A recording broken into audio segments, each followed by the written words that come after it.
সুপ্রভাত বন্ধুরা, কেমন আছো তোমরা সবাই? আশা করি তোমরা সবাই অনেক ভালো আছো, আর আমিও একটু ভালো আছি। গতকালের থেকে আজ তবু একটু ভালো আছি। তো তোমাদের সাথে শেয়ার করছি আজকের আমার ব্লগ। আমি যতটা পারছি চেষ্টা করছি ব্লগ শ্যুট করার, মানে আমার রোজগারের যতটুকু আমি কাজ করতে পারছি। বিশ্বাস করো, শরীরটা প্রচণ্ড দুর্বল। দেখেছো কি হাল হয়েছে চেহারাটার। আজকে সকালে এই যে দেখছো একটা ড্রেস পরে আছি, এটা পরে আমি নিজেই আয়নার সামনে দাঁড়িয়ে নিজেই ভয় পেয়ে যাচ্ছি। আমার চেহারার অবস্থা এমন একটা হয়ে গেছে, মানে নিজের চোখ মুখ দেখে নিজেই বুঝতে পারছি না, চিনতে পারছি না, যেন মনে হচ্ছে এতটাই অদ্ভুত হয়ে গেছে। আর এই যে দেখছো এই ঘরটার মধ্যে কিন্তু জিনিস সমস্ত এলোমেলো হয়ে পড়ে আছে, সমস্ত আমারই জিনিস। এডিট করার ডায়েরি, হেডফোন, তারপরে আমার পার্স, ব্যাগ সমস্ত এলোমেলো হয়ে পড়ে রয়েছে। আর এই ঘরটাতে কিন্তু নিজেকে বন্দি করে নিয়েছি। জানি না কি জ্বর না জ্বর, এত ওষুধ খেয়েও তো ঠিক হচ্ছে না। তখন ভাবলাম যে নিজেকে একটা ঘরে একটু বদ্ধ করে নিই, কারণ হচ্ছে এই জ্বরটা যদি বাড়ির সকলের সদস্যের হয়ে যায় তখনই তো মহা মুশকিল। আমার হয়েছে, আমি করে কাটিয়ে দিচ্ছি, কিন্তু আর সকলের হলে কে দেখবে? মানে আমি নিজেকেই নিজে দেখার এখন ক্ষমতা হারিয়ে ফেলেছি। এবার মনে করো যদি মায়ের হয়ে যায় বা আমার মেয়ের এখন জ্বর হয়, এই অবস্থায় কে কাকে দেখবে বলো তো? তো সেই কারণে ভাবলাম যে না, নিজেকে একটা ঘরে বন্ধ করে রাখি, মানে বেশি কাউকে ঘরে আসতেও দিচ্ছি না। আর এই যে দেখছো মলমের যে টিউবটা, এটা হচ্ছে ব্যথার মলম, এটা পুরো ভর্তি ছিল। আর এই কটা দিনে কিন্তু ওই ব্যথার মলম লাগাতে লাগাতে হাতে, পায়ে, কোমরে, মাথায়, ঘাড়ে, এই সমস্ত জায়গায় লাগাতে লাগাতে কিন্তু পুরো ব্যথার মলম শেষ। আর ওই যে দেখলে স্প্রেটা, বেগনের স্প্রেটা, ওই স্প্রেটাই কিন্তু করে করে ঘরের মধ্যে রাখছে। আর এদিকে জানলাটা তো একদমই খুলছি না ভয়ে, মানে প্রচণ্ড পরিমাণে এদিকে ছোটো ছোটো মশা, তো সেই কারণে খুলছি না। আর ওই স্প্রেটাই করে করে রাখছি। কি বলো তো, গুড নাইট বলো বা মশা মারার ধূপের গন্ধ বলো, একদমই সহ্য করতে পারছি না। কেন জানি না একটা কেমন অস্থির হচ্ছে শরীরের মধ্যে। তার থেকে স্প্রেটা করে রাখলে আমার মনে হয় আমি নিতে পারছি আর কি। স্প্রের স্মেলটা তবুও নিতে পারছি, কিন্তু ধূপের গন্ধগুলো একদমই নিতে পারছি না। বা গুড নাইটের যে একটা স্মেল, সেটাও কিন্তু আমি একদমই নিতে পারছি না। আমার একটা, যদিও গুড নাইটের তেমন একটা স্মেল হয় না, কিন্তু জানি না কেন ওটা জ্বালানোর পর শরীর একদম অস্বস্তি লাগছে আমার। তো সেই কারণে একটু স্প্রে করে করেই রাখছি ঘরের মধ্যে। আর আজকে দেখো মানে আর কি ডাক্তারের কাছে যাব বলে রেডি হয়ে নিয়েছি একদম, মানে ঘুম থেকে উঠেই আর কি ব্রাশটা করে একদমই কিন্তু এই জামাটা পরে নিয়েছিলাম, কারণ আর ইচ্ছা করছে না যে উঠতে, বা বারবার উঠতে বসতে ইচ্ছা করছে না। যতটুকু পারছি কাজ করি।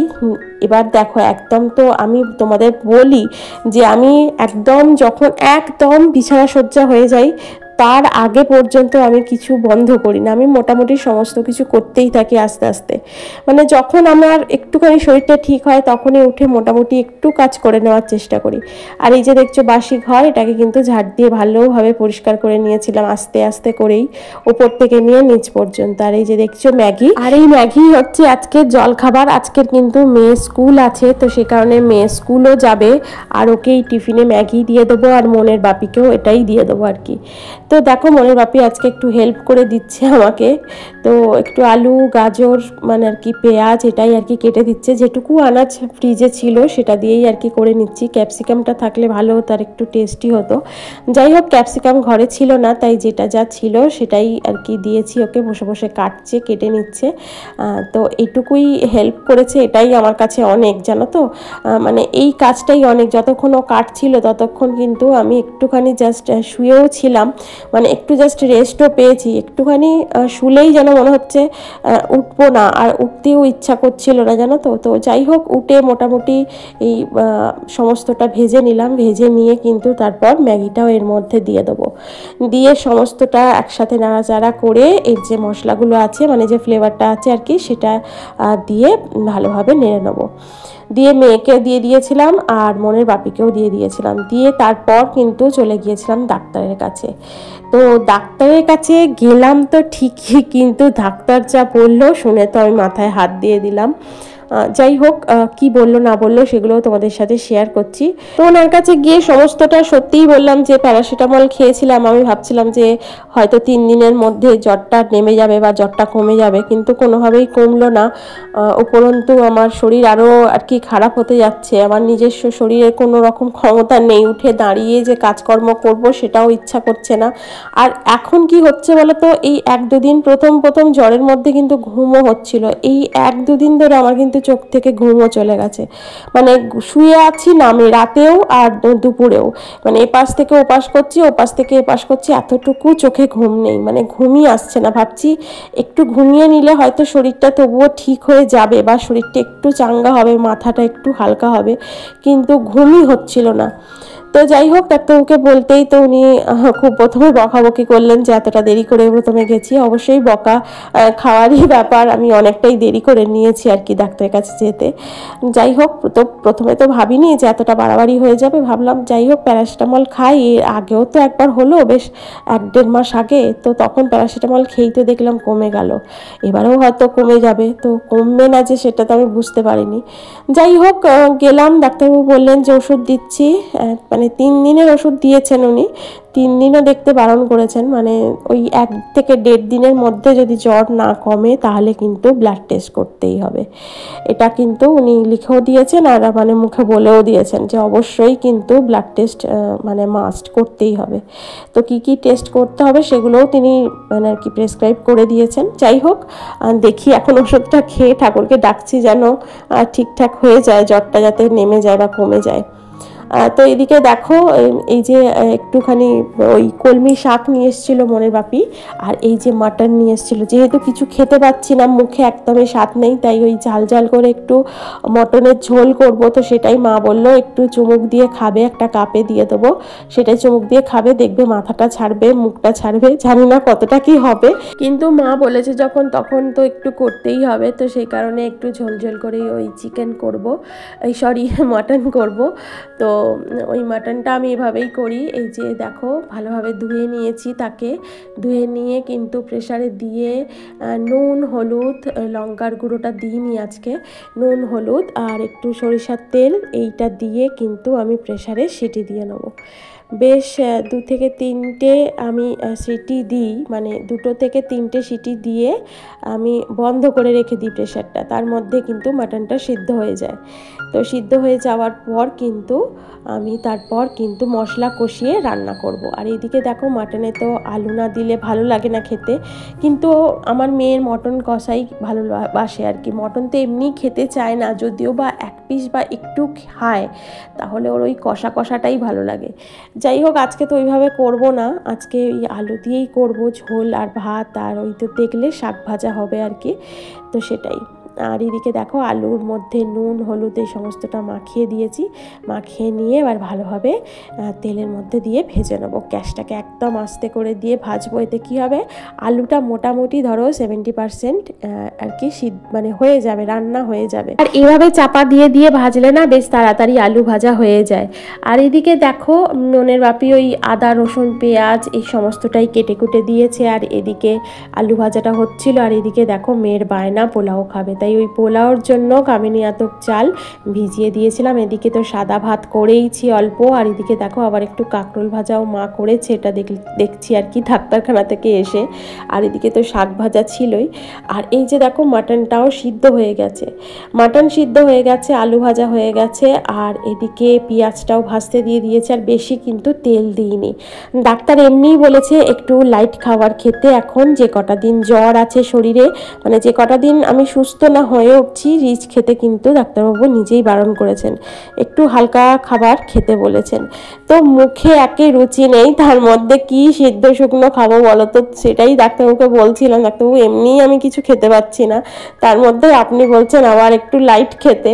তো লাইট মানে কতটা লাইট খাবো, আমি তো কিছুই খেতে পাচ্ছি না, মুখে বিশ্বাস করো কোনো স্বাদ নেই। আর এই যে এখন যে আমি করছি রান্নাটা দেখো কতটা মশলা কতটা তেল বেশ ভালোভাবে কষিয়ে নিয়ে করছি। তো বিশ্বাস করো, আমি যখন খেলাম আজকে দুপুরের লাঞ্চ যখন আমি খেয়েছি, তখন কিন্তু মনেই হচ্ছে না যে আমি এটা মাটন খাচ্ছি কি চিকেন খাচ্ছি কি কি খাচ্ছি, আমি কিছু নিজেই বুঝতে পারলাম না। কিছু একটা দিয়ে ভাত মেখে খাচ্ছি, শুধু এটাই মনে হলো। কি খেলাম সেটা কিন্তু বুঝলাম না, মানে মুখে এতটুকু কোনো স্বাদ বোধ গন্ধ কিচ্ছু পাচ্ছি না। আমার তো এক এক সময় ভয় হচ্ছে যে আমার কি হলো, সেই কারণে না আমি নিজেকে একটু আলাদা রাখতে চাইছি সবার থেকে। কিন্তু মেয়েটা তো শুনছে না, আসছে 14 বার কাছে চলে আসছে, খালি বারবার জড়িয়ে জড়িয়ে ধরছে, মানে কি বলবো। আর এই যে মুখে স্বাদ গন্ধ, নাকে গন্ধ না পাওয়া, এই জিনিসটা কিসের লক্ষণ আশা করি তোমরা বুঝতে পারছো। মানে কি যে হয়েছে আমার, আমি তো নিজেও জানি না এখনো। তো সেই কারণেই আর মুখে তো টেস্ট নেই, নাকেও কোনো গন্ধ পাচ্ছি না কিচ্ছু, মানে পুরো একদম অন্যরকম অবস্থা আমার। আর এদিকে দেখলে তো তখন ওই মাটনটা সিদ্ধ হয়ে গিয়েছিল, তো ওই সিদ্ধ থেকে মাটনগুলো তুলে তুলে এভাবে ওই কষানো আর কি আদা রসুন পেঁয়াজ এর মধ্যেই আর কি তুলে তুলে দিয়ে নিলাম। আর দেখছো তো দু রকম হাত চলছে কিন্তু এখানে, একরকম হচ্ছে আমার মেয়ের আর একরকম হচ্ছে আমার। প্রথমত মেয়ে আসছে 14 বার হাত থেকে খুন্তিটা কেড়ে নিচ্ছে, আর এখন দেখছো ওই কিন্তু নাড়ছে। আর এইবার কিন্তু খুন্তিটা কেড়ে নিয়েছি ওর থেকে, দিয়ে তলায় মশলাটা ধরে যাচ্ছে, এভাবে করলে কিন্তু দেখবি তোরই ভালো লাগবে না লাস্টে খেতে। তো এইসব বলে হাত থেকে আবার খুন্তি সারাশি নিয়ে নিয়ে আমি নিজেই কিন্তু আবার রান্না করছি এখন। আর বারবার বলছে তুমি আমাকে বলো আমি রান্না করছি, তুমি আমাকে বলো আমি রান্না করছি, তুমি যাও একটু রেস্ট নাও। আমার মেয়ে এইটাই বলছে তখন থেকে। আর এইদিকে মাটনের যে স্টকটা ছিল আর কি, সেটাই বারবার তুলে তুলে ওর মধ্যে দিয়ে দিয়ে কষানো মানে কষাচ্ছি। এইভাবে মাটন রান্না করে আমি কিন্তু দেখেছি মাটনের স্বাদ কিন্তু অনেকখানি বজায় থাকে। আর সমস্ত রকম মশলা কষিয়ে আমি প্রেসারের সিটি দিয়েও দেখেছি, মানে সব রকম মশলা দিয়ে ভালোভাবে কষিয়ে নিয়ে প্রেসারের সিটি দিয়ে লাস্টে আর কি প্রেসারের সিটি দিয়ে নামিয়ে সেই মাটন খেয়ে দেখেছি। তার টেস্ট কিন্তু আলাদা, এটার টেস্ট আলাদা। আমার যেন এই টেস্টটা একটু বেটার, একটু মানে অনেকটা বেটার মনে হয়, মানে ওই রকমভাবে মাটন করার থেকে। তো সেটাই তোমাদের সাথে আজকে আমি শেয়ার করলাম, যেহেতু আমাদের অনেক দিন মাটন হয় না মনের বাপির জন্য, না হলে মাসে 1 থেকে 2 বার কিন্তু আমাদের মাটন আগে হতোই হতো। মানে এটা আমাদের কম্পালসারি ছিল আর কি, মাটন হবেই, প্রত্যেক রবিবার চিকেন হবে, আর সপ্তাহে মাসে 2 বার নয়তো 1 বার মাটন হবেই। আর এখন যেহেতু মনের বাপির একদম খাওয়া বারণ, তো সেই কারণে পুরো উঠেই গেছে বলতে পারো মাটন হওয়াটা। আর এখন দেখো এদিকে মাটনটা বসিয়ে দিয়ে কিন্তু যে কটা বাসন পড়েছিল সে কটাকেও কিন্তু একটু মেজে ধুয়ে পরিষ্কার করে নিলাম। কি বলো তো, রান্নাঘরে আসলে না এই কাজগুলো এলোমেলো হয়ে পড়ে থাকলে আমার একদম ভালো লাগে না, মনে হয় কখন কাজটা গুছিয়ে নেব, দেরি হোক অথবা আগে যখনই হোক আমাকেই করতে হবে। আর মা কিন্তু এখন অনেক হেল্প করে দিচ্ছে জানো তো, যেহেতু আমি পারছি না মা কিন্তু যতটা পাচ্ছেন, মানে ওনার ক্ষমতায় যতটা হচ্ছে আর কি ততটা কিন্তু করে দিচ্ছে। মায়েরও তো বয়স হয়েছে, মা কিন্তু আগের মতো আর অতটা পারেন না, আমি বুঝতে পারি, কিন্তু কি করব, উঠতে তো পাচ্ছি না, শরীরে তেমন ক্ষমতাই নেই। বারণ করছি মা রেখে দিন, সমস্তটা রেখে দিন, আমি যখন সুস্থ হব তখন না হয় আস্তে আস্তে করে নেব। কিন্তু ওই যে কথা শুনছে না, তখন কিন্তু আমার নিজেরই ভয় লাগছে, যদি আবার এই সমস্ত করতে করতে মা অসুস্থ হয়ে পড়ে তখন কি হবে। যাই হোক, এদিকে দেখো মাটনটা রেডি কিন্তু, আর গরম মশলার গুঁড়ো একটু দিয়ে নিলাম। আর এই গরম মশলা গুঁড়ো কিন্তু ঘরের তৈরি গরম মশলা গুঁড়ো, জানো তো, কোনো কেনা গরম মশলা গুঁড়ো এটা নয়। তো এই রেসিপি তোমাদের সাথে একদিন অন্য ব্লগে শেয়ার করে দেবো যে কীভাবে এই গরম মশলা গুঁড়োটা আমি রেডি করি বাড়ির মধ্যেই। আর এদিকে দেখো মাটনটা নামিয়েও নিলাম। আর এই যে দেখছো গরম গরম ঝোল, এটা কিন্তু এখন ঢাকা দিয়ে রেখে দেবো, মা আসবে তারপরে কিন্তু সকলকে একটু একটু করে বেড়ে দেবে। আর এদিকে দেখো পোলাওয়ের জন্য যে ভাত করেছিলাম সেটাও কিন্তু একদম রেডি হয়ে গেছে, ভাতটাও রেডি হয়ে গেছে। এবার কিন্তু ওই পোলাওটা আর কি স্টেপ বাই স্টেপ সাজিয়ে নিলেই হয়ে যাবে। তো এটা আর ভিডিও করা হয়নি, কারণ এটা একটু তাড়াতাড়ি করে করছিলাম, যেহেতু ডাক্তার দেখাতে গিয়ে কিন্তু বাড়ি আসতে অনেকটা লেট হয়ে গিয়েছিল, অনেকটা দেরি হয়ে গিয়েছিল। মনের বাপিকে খেতে দিতে হবে, তারপরে নিজের ওষুধ আছে সেগুলোও খেতে হবে। আর এই যে দেখো মাটনের ঝোল আর ছিল পোলাও, আর আমি কিন্তু পোলাও খাইনি জানো তো, আমার পোলাওটা ঠিক খেতে ইচ্ছা করছিল না, মানে কিছুই খেতে ইচ্ছা করছিল না। তবুও যাই হোক, এই যে মাও নিয়ে নিয়েছে আর আমি কিন্তু নিয়েছিলাম সাদা ভাত। মনের বাপি পোলাও একদম অল্প খেয়েছিল, আর আমি কিন্তু পোলাও খাইনি, একদম প্লেন সাদা ভাত আর মাংসের ঝোল, এটাই ছিল আজকের আমাদের দুপুরের লাঞ্চের মেনু।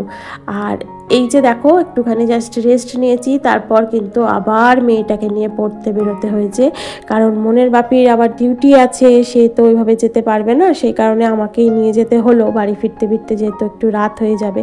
আর এই যে দেখো এই জায়গাটা করে না নিমাই তির্থি ঘাট, মানে এই সোজাটা গিয়ে শেওড়াফুলির নিমাই তির্থি ঘাট, এখান থেকে কিন্তু তারকেশ্বর যাত্রীরা দেখেছো জল তুলে দাঁড়িয়ে আছে, রাস্তা পেরিয়ে ওইদিকে জিটি রোডে মানে দিল্লি রোড ধরে চলে যাবেন তারকেশ্বর। আর এদিকে বাড়ি এসে করে নিয়েছিলাম গরম গরম চা, দুপুরের তো খাবার দাবার মোটামুটি ছিলই তো, আর রুটি করে নিয়েছিলাম। আর মেয়েটাকে দেখো একটু আলুর ওই মাটনেরই একটু আলু দিয়ে আর রুটিটাকে একটু পাকিয়ে ওকে খেতে দিয়ে দিয়েছি, আমিও রুটি খেয়ে নিয়েছিলাম একটা, খেয়ে ওষুধ খেয়ে শুয়ে পড়েছি। তো চলো আজকে ভিডিওটা এখানেই রাখলাম, তোমাদের যদি ভালো লেগে থাকে একটুও, তবে অবশ্যই একটা লাইক করে দিও, কমেন্ট করো, আমার চ্যানেলটিকে সাবস্ক্রাইব করে আমার পাশে থেকো। দেখা হচ্ছে পরবর্তী ব্লগে, টাটা।